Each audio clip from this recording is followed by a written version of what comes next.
Opportunity to say thank you. Whether we've seen eye to eye or rarely agreed at all, my conversations with you, the American people, in living rooms and schools, at farms and on factory floors, at diners and on distant military outposts, all these conversations are what have kept me honest, kept me inspired, and kept me going. Every day I learned from you. You made me a better president, and you made me a better man.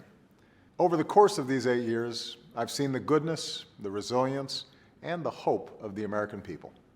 I've seen neighbors looking out for each other as we rescued our economy from the worst crisis of our lifetimes. I've hugged cancer survivors who finally know the security of affordable health care. I've seen communities like Joplin rebuild from disaster, and cities like Boston show the world that no terrorist will ever break the American spirit. I've seen the hopeful faces of young graduates and our newest military officers.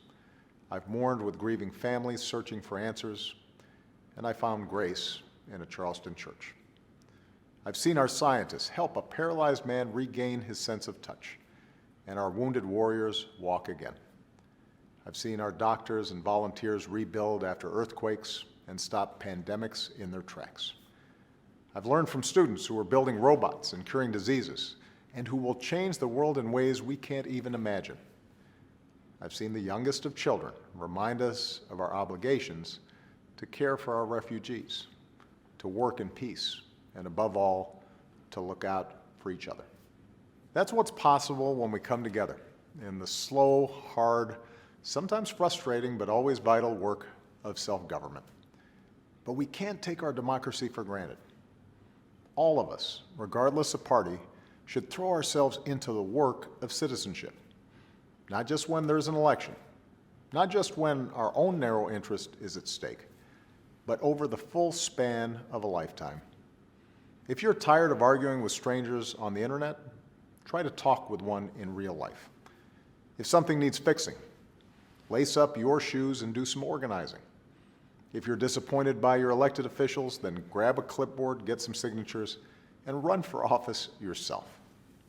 Our success depends on our participation, regardless of which way the pendulum of power swings.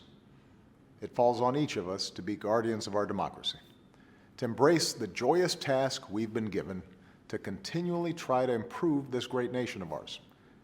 Because for all our outward differences, we all share the same proud title, citizen. It has been the honor of my life to serve you as president. 8 years later, I am even more optimistic about our country's promise, and I look forward to working along your side as a citizen for all my days that remain. Thanks, everybody. God bless you, and God bless the United States of America.